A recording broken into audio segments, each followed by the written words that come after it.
Hi everyone and welcome to this week's Strength in the Numbers. And this week might be a bit of a left field one, but I was having an interesting conversation with some people, some finance colleagues, around whether our finance and accounting teams should adopt more of a meritocracy type mindset. And it's not a new idea. Although the word was only coined in the 1950s, it does have its origins back in 6th century BC ancient China. Confucius, who's said to have invented the idea of it, had this notion that those who should be governing or doing the governing should be doing so because of merit, not because of any inherited status. And given that we as finance professionals have a key role in the governance processes within our organisation, is meritocracy all it's cracked up to be? And should we be actively trying to pursue it ourselves?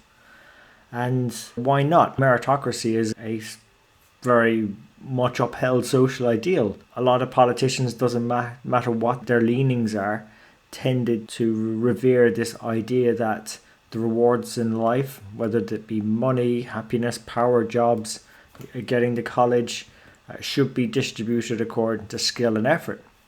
And you might have heard of this metaphor, an even playing field. That sort of fits with these ideals of meritocracy. In fact, Donald Trump used it in his inaugural address as US president, and whether it's filling positions in government or business, or even when our organizations are making decisions on where to allocate capital that we might get involved in to go do the due diligence around, making sure they're being put in the right place in the optimal way.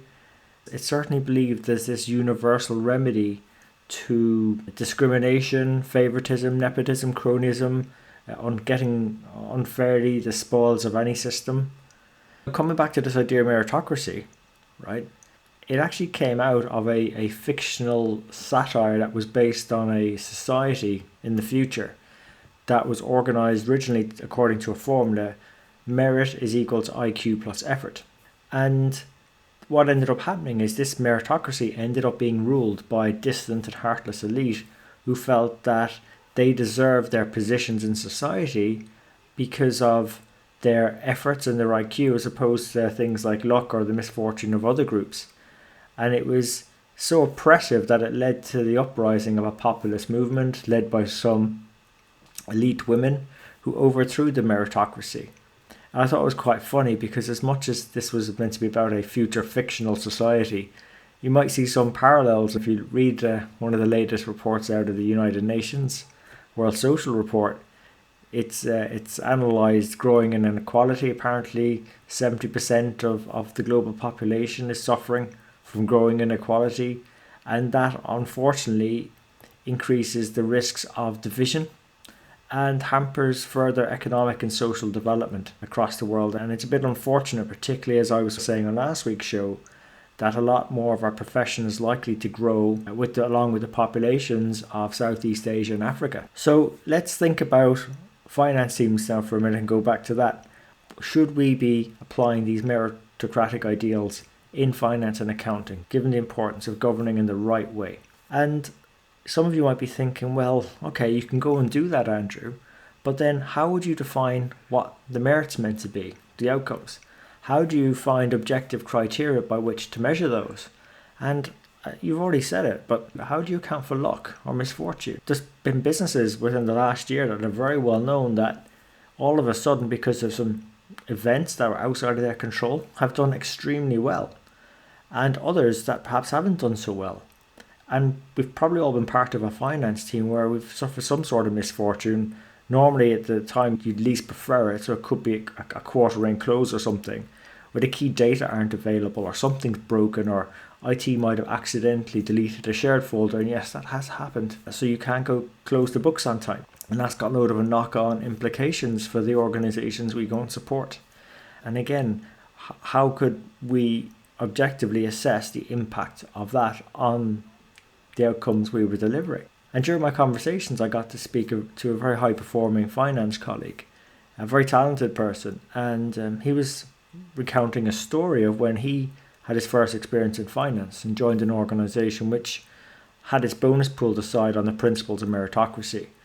And that meant that the top performers got 120% of the pool, relatively speaking, to their role, and then the bottom performers all got 80%.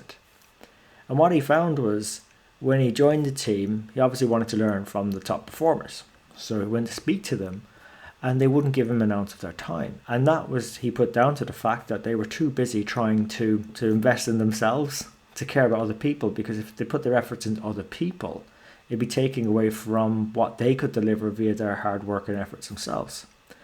And then, so trying to learn the systems and how things were done around there, he went to speak to the other cohort that didn't perhaps perform as at the higher levels, and he found that they didn't really want to speak to him because they were a bit demoralized, a bit disengaged, a bit upset that they were placed lower down in the pecking order. And I suppose that is probably one of the main drawbacks that research is showing up with meritocracies, is that it tends to lead to a bit more selfishness, a little bit more hoarding and disengagement. Okay, so what if meritocracy is probably not all it's cracked up to be, but paying people all the same doesn't really seem fair either? What can we do? I actually found it really hard to find some alternatives on the internet anyway, and talking around as well.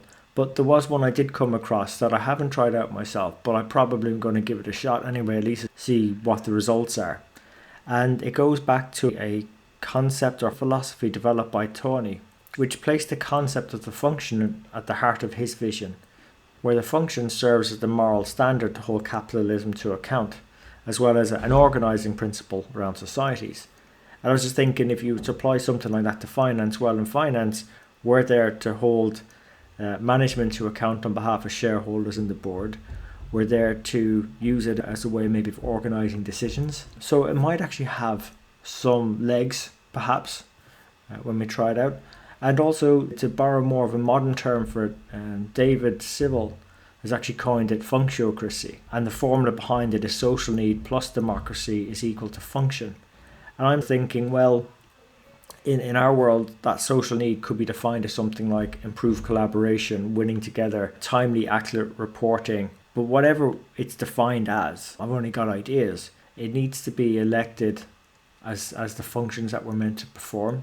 So it needs to be, people need to come together and agree. That is how it's measured. And there's a big assumption you can get people to agree, or probably might need some sort of voting system or prioritization system we'll need to come up with. And then in the case of the individuals, they're then rewarded based on their contribution towards helping the team flourish towards its function. And I believe then to do that, we'd have to look at some indirect observations, get some proxy metrics, and so on. It'll just be interesting to see how it goes. And I'm not aware of too many other people who've been on that journey. I'm aware of the great guest mentors we've had on Strength in the Numbers who shared some ideas that have worked, some that haven't worked, what they learned from them, things to avoid. I think that's very useful information to share. So I definitely commit to sharing how it goes. But again, I'm curious to understand from you. Have you tried something like this? Has it worked for you? What did you learn? And would you be willing to share it with others as well to save the rest of us some pains along our journeys on this one? But anyhow, what will be. And yeah, as always, hope you enjoyed this week's episode. If you did, please remember to share it with your friends and colleagues. And you can subscribe on all the major platforms: iTunes, Stitcher, SoundCloud, YouTube and Spotify. And as always, we really appreciate you investing your time with us today. So until next time, take care of yourselves and let's keep on building our strength in the numbers.